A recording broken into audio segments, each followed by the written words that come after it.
Hey guys, welcome to Bar Z. My name's Stan, and today we got a package from Mr. Keith Rucker. Sorry, I had to move that chair out of my way. I've been kind of eyeballing these things. Kind of rare that they come up. It is a Unigrind by a company called Mac. So I'm assuming that's Kin Machining. It has a serial number, but no model number. Serial number is 402. And this is the only paperwork I really have because Keith sent it to me. And it's got some really horrible illustrations. If you look carefully at the actual unit and these illustrations, the bars are on the wrong side. They're using the stylus wrong. They're doing a lot of different things wrong. And they've got a drawn mirror image in a couple places. I think that one's right. Yeah, that one they're kind of using the stylus correctly there. There's two ways to use the stylus. Up here they've got the bushings drawn in backwards, and the hinge point is different on the drawing than it is on the actual unit. So it's kind of sales literature is what this is. But I was lucky enough to contact Tony over at This Old Tony, and he's got one of these, and he has some pretty rare paperwork there, and he PDF'd it and emailed it over to me. So I'd like to thank Tony for that. Let's take a look at this kit. I put Keith sent me a sticker, so I went ahead and stuck it in the lid, so I'd always remember where I got it from. So again, thank you, Mr. Keith Rucker. And this kit had some issues, when I first took it out of the box, I kind of thought, this thing hasn't been used. And I've got a couple of little detective work that I did here. There's the tip of the stylus. If that had been used, it would have rubbed away the bluing, and it's untouched. And that's one stylus. The other one, there's the tip of the stylus, and you can probably see a shiny spot, and that's because I put it there. I've already ground a couple of end mills, so I actually got to play with it a little bit. And but this stylus here looked just like this one, the spare. These are two different thicknesses, so I'm sure the little thin one is for smaller end mills that have the smaller. I think they call that the gash up the spiral of the flute. So anyways, that's the first clue that this thing's never been used. The second one was I went to go put my first end mill, or actually I went to put my first collar down in the tube here, and it didn't fit. I thought, wow, that's strange.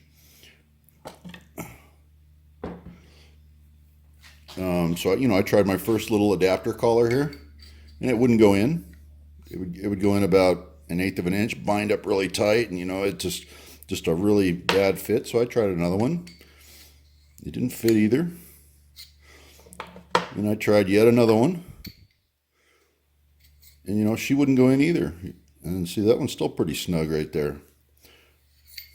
So none of them would fit, not without some not without a manual impact device. And then you go to put it, maybe we want to put an end mill in there. I couldn't get an end mill to go in the hole either. And now we've got a nice snug fit. I sat there with diamond lapping paste and an aluminum lap on the lathe, and sat there and moved this thing in and out by hand with the lathe spinning very slowly, and lapped that thing out and got it. It was a good 6/10 small. So no one could have ever used this thing. It was an impossibility because nothing fit. And the lack of scratches on the bushings would be another telltale. So in my book, this thing's new old stock, never been used. Like I say, I've played with it. Let's get it all unpacked and see what everything that's in there. I watched Tony's video this morning, and his kit is a much nicer kit. It's got some bearing followers and some cams and things for doing drill bits. This one does not. This one is end mills only, and this one does not have the radius attachment for diamond cutting your wheel as his does. All right, so let's just get all this stuff unpacked and kind of go over it step by step. And I'm going to use Tony's instructions. I'm going to use just what little knowledge I have of end mills, and we're going to go through these things and start playing with some angles and stuff. Okay, so we got all the components laid out on the table here. First is the main body, and I've got it in the end grinding position, and you will notice that it does tilt. It has kind of a sine bar set up on it. You take the Allen wrench and you loosen, it's got a little strap on it, so you can tilt this thing around, and she'll go way up there. You can get a pretty good tilt out of that thing. And you'll notice also that when it comes down, it goes beyond 0. So see, it's tilted in that direction right now. And there's a reason for that, and we're gonna go over that. Some tools that I've been using on my first grind was just a little straight edge. This is actually really handy for checking some angles and things like that. Let's go over the end grinding first. We're gonna go over doing an end grind here, and there's 3 elements to an end grind. They call the first grind, they call it a gum out, but I found over on the web they also call it a gash. So the terminology changes depending on who you talk to. So we're going to work on the gash. I like that word, gash. So we're going to work on the gash a little bit. What you do want to do to set that up is this is what's called a master bushing. And you see I put those 4 red dots on there, and they're for a 4 flute end mill or 2 flute if you just use opposite. So we're going to drop in the master bushing, and what that allows us to do is index north, south, east, and west, or just north and south. So this would do a 2 flute or a 4 flute, either one. We have all axes loose on the machine right now. We're loose in this direction, and we're loose in this direction. Now for the gum out or gash, we're going to leave it all the way down. And right now we are past level, or beyond it in a downward position. We are sloped downward. And I'm going to show you the reason for that here real quick. Your first 2 grinds are all in this position, and then your last final grind, you have to elevate it, and I'll show you why here in a little bit. Let's just grab an end mill, and the first thing you want to do is line, and here comes your straight edge again. Your straight edge comes in handy for lining these turkeys up. Set your index pin in one of the 4 positions and use your straight edge and clock this guy around until you're parallel with that line right there. So parallel with the axis of the fixture. And this is obviously in the machine, and it's already bumped up against the rear rail. So you would get your end mill index like that, and then find your set screw and just snug it up. This is a pretty low pressure operation. You don't have to go Mongo tight with any of this stuff. Grinding doesn't create a whole lot of cutting force. All right, now you'll notice we are tilted back. All right, what this enables us to do is get into that. We're going to start with the lower cut, the intermediate cut, and then we'll do the final cutting edge last. Now, your grinding wheel is going to cut vertically only, so that's why we have to back rake it. But we need to pick this angle of the gash. So all I've been doing is taking my straight edge here and lay it on the existing cut and clock this guy down until I see and use that as a horizontal reference. So we'd come down there and lock down. Okay, got you zoomed in on our fixture, and now we're going to be working on right in here, and that's what is known as the gash. And you're going to use a cup wheel. Remember our end mill is tilted backwards, so we're going to be creating a positive cutting edge right there, and we're capable of doing 3 indexes there, or 4 indexes, I'm sorry.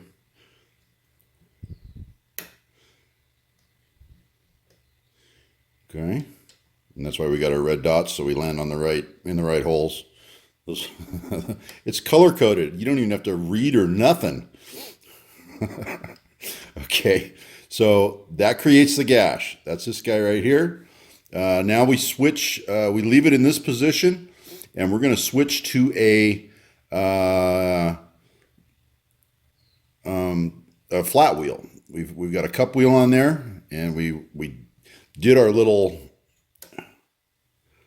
See if you can line you up to look down at what a gash looks like. Right in here. See, we've created a positive cutting edge right there. All right, so that's the gash that we just created. So that's grind number 1. Grind number 2.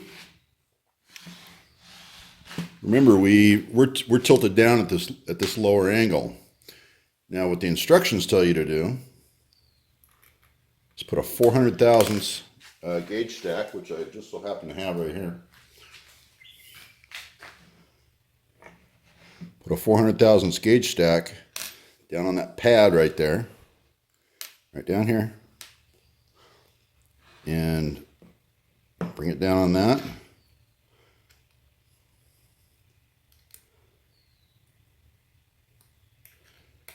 And now we're ready to do our secondary grinding. And we're going to keep it at the same gash angle. Roll this over where you can see again. Okay. All right. This time we're going to be going for this grind right here, not this gash in here, but now we're doing this big flat spot right here. So this is the one we're working on now. We're still at the same angle that we ground this. The only thing we did was tip it a little bit. So same thing, 1, 2, 3, and oops, 4, color coded. So we've done all of these right here. So you've got all your large cutting edges done. Now it's time to move on to the actual cutting surface. That's the what do they call it? They call it the land. Okay, so now we've finished two of the 3 grinds. We've done the gash. We've done the rear main clearance angle. Now it's time to do the actual cutting edge. And you are going to have to change angles here again. You're going to leave your 400 thousandths gauge stack in there, and I'll show you. I can show you why. Let me turn this around and kind of aim it to you. Maybe you can get a good view of that. Your 400 thousandths gauge stack, if I lay this straight edge straight across my cutting surface, it's going to touch. With the way you've got the fixture elevated, it's going to grind it so that out here and out here touches your work first, and you'll have some clearance in the center. You always want your end mill to cut on the circumference of the mill, not out in the middle and drag across your work. All your end mills are like that. Go check them. But now we have to pick our cutting angle, and we're going to release here. And this can probably be a little tricky. You have to lay a straight edge of some type right across your cutting surface, which is a very small cutting surface. It's not going to be very big, and if it's dulled up and all chowdered, it's going to be kind of hard to see. I'm seeing 5 degrees here, and I'll just go with that. Okay, so gauge stack in. We've tilted this upward until we've got 5 degrees. And once again, we can do our cutting surface. It's 4 places: north, south, east, and west. Okay. And just do small down feeds. As long as you've dressed your wheel properly, there's really no need for you to have to traverse across the work. I guess we could go ahead and head over to the grinder. We should probably do the end grinding and the flute grinding separately, because there's a lot of setup, and the setup is very different on both. So we should probably go ahead and go grind an end, and then see how that goes. Okay, well, I found a corn cob that's been touched up and hand ground a bunch of times, and you know what? I got a Unigrind now, so I can fix this turkey. The flutes are still really sharp, but it's been touched up on the edge. We're going for the gash first. We're going to use a Cbn Cup Wheel, and we laid our straight edge across that gash angle. And it's pretty steep on this one. You know, it's all the way to the max of the machine. It's all the way at 45 degrees. I just laid my straight edge right in that gash and got that eyeball horizontal. Looked at my protractor, and I was like a degree off, so I picked 45, and we're off to the races. But that CBN is going to come in here and run across there and create that gash on all 4 sides. So let's go get this wheel mounted up. No need to dress it. It's already been cleaned and dressed and matched to this arbor. This wheel never comes off the arbor. So let's get all 4 of those cuts done, and then we can move on to our other 2 grinds. Okay, I've got a setup on the surface grinder. I've got a light pointed at it where I'm hoping you can see. I have to flip the rear guard up or you're not going to see anything. I have a table stop set so I don't run into my knob right here. I've got a hard stop set here on the table. And haven't really touched off yet. I was just going to get some little RPM going here. And I'm going to be doing a gallon bead and in bead. Just till I hear something like what you just heard.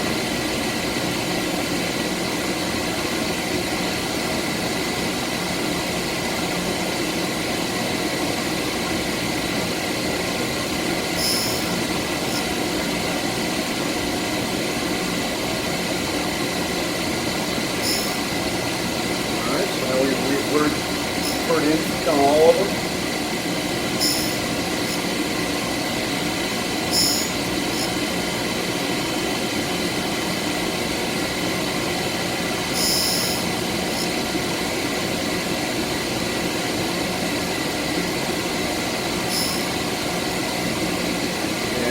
Working our way around and working our way in and down.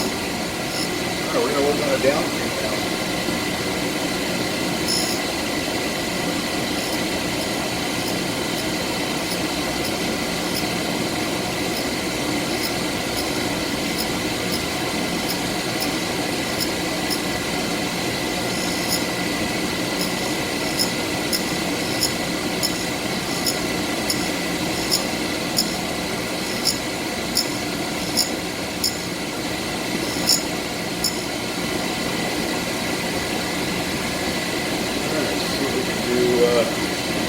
Three more of those.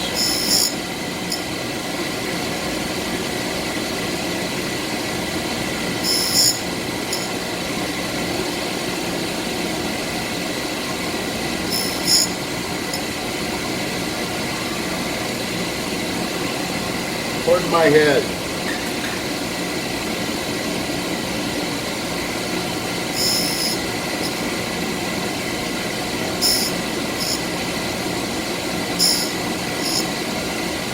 Total of 3,000 centipedes I fed in that way.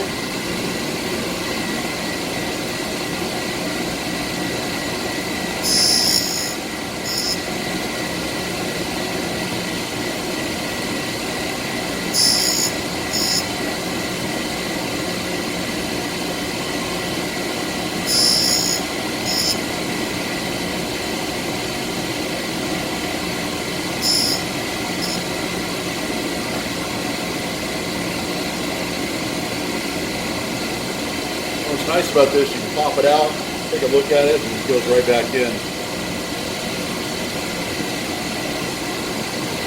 And hopefully you can kind of see what we started there. Right there. We've just got the beginnings of a cleanup.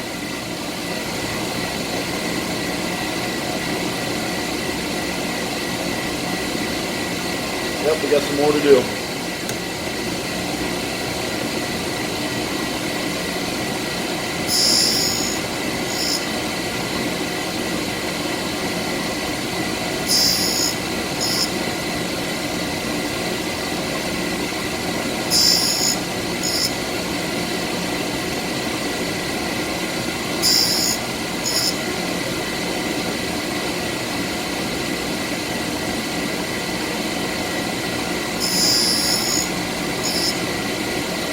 There's another 3,000 centipede.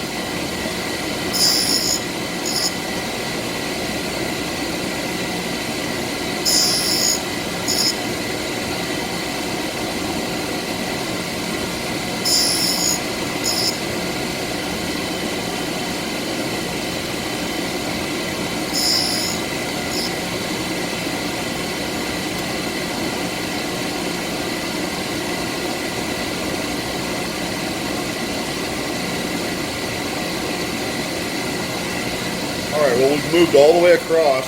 Make sure you're seeing that. Right there, we've moved all the way across, and we made contact all the way out. And when we grind the top, that's going to bring all those together. That's the gash right there. You see, it created a positive break on our, as a transition for our cutting flutes. Alright? Okay, we've switched out wheels. We've switched to a different grinder. This grinder actually has a little more headroom than the other one because it doesn't have the sign plate. Permanently installed on the table, so I got a little more headroom on this machine. We've switched the wheel over to a Cbn type wheel. I have put a gauge block stack in there. This is my 400 thousandths gauge block stack. And we've changed our angle to 20 degrees. And we're going to start working on the back back relief.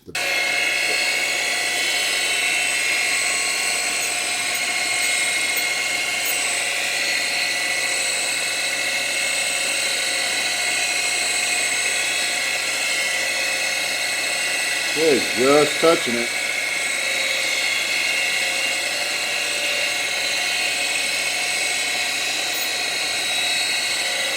Just want to make sure I got a good touch off on all four before I start pouring it out gob of material. Alright.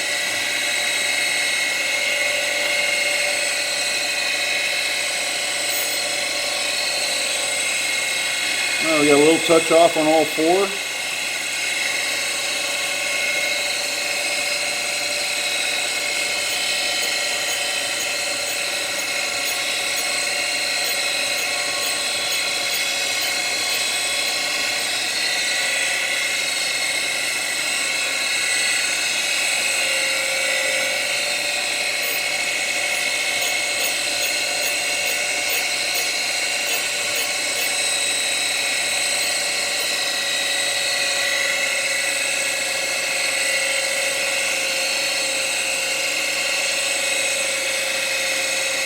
What I'm doing is I'm down feeding down to a very certain amount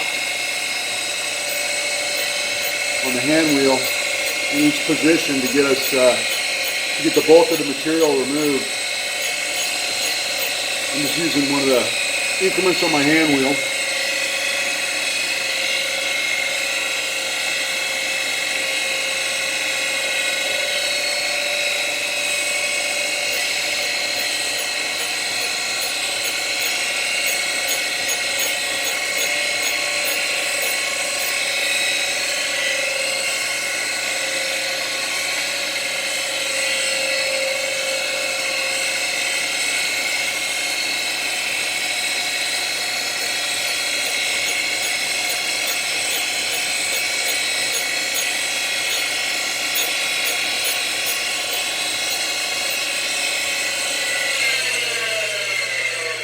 show you where we are so far.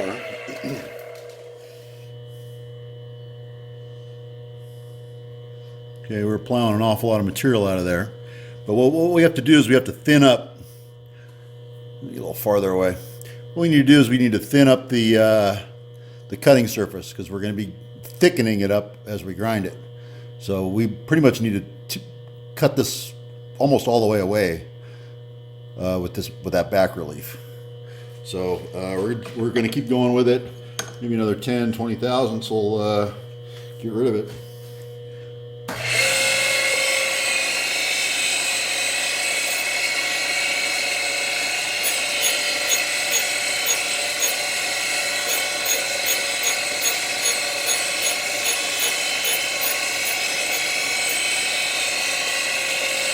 And that's another 10.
I think it needs a little more. I'm gonna go for another 5.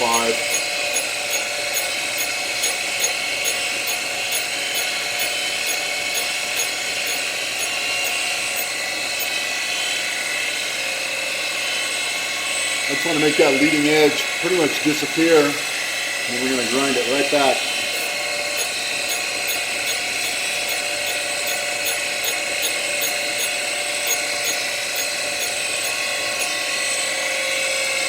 Yeah, it's all but gone right now.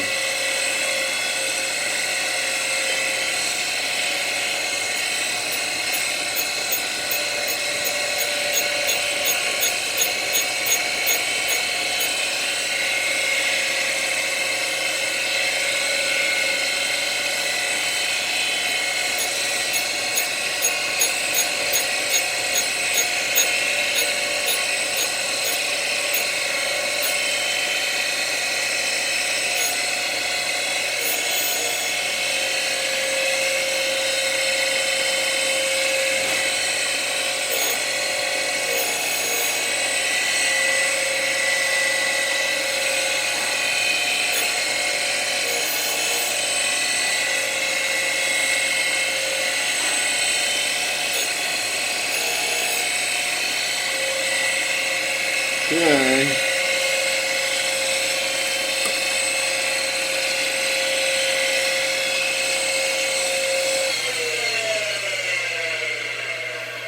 All right, there's our, wait, that thing shuts down. Okay, so there's our 3 or 4 back reliefs, and we've pretty much taken the cutting edge away.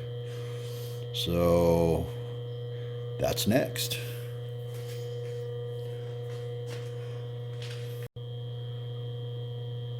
Okay, we've changed everything up. We've gauge block stack is in. We've switched our angle from our back relief to our actual cutting edge, which is 5 degrees. How do we know that? Because we measured it ahead of time. because here we ground it all the way and we got nothing left to measure. So we're just getting ready to get going here and touch off.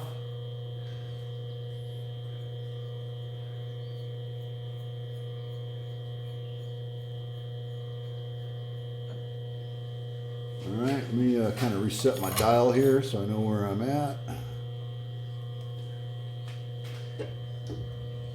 All right, here we go.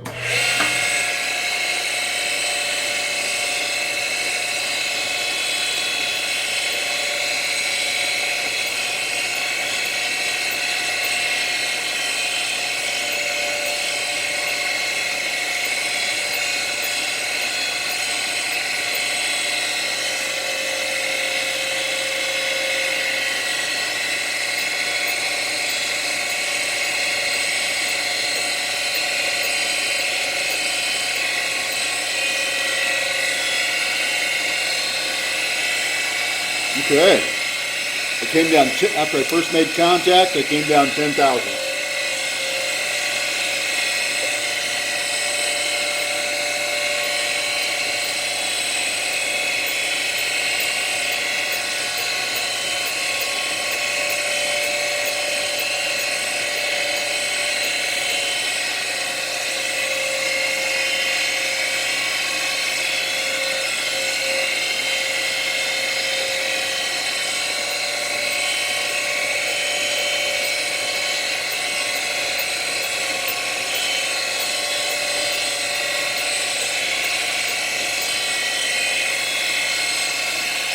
Yeah, I like the looks of that.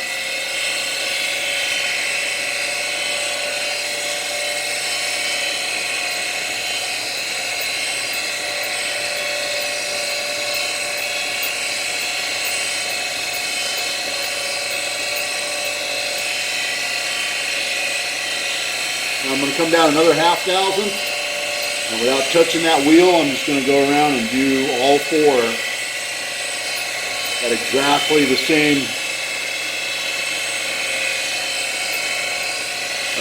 depth of cut. That way we're assured that it's going to cut equally. That's it.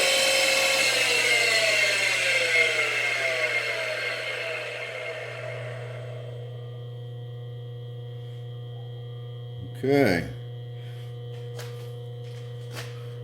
So now you can see we've established our cutting surfaces. Our cutting surfaces are still very small, which is what we want, and they've got a 5-degree rake, and then our back clearance in the back, that's 20. All right, this thing's pretty much done. Let's go throw it in the mill and cut a piece of scrap and see how it looks.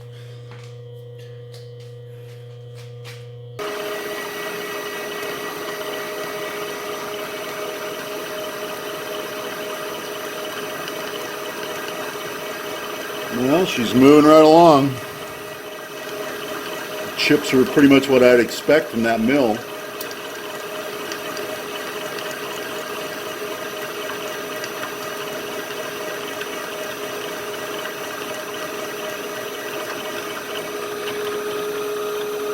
All right.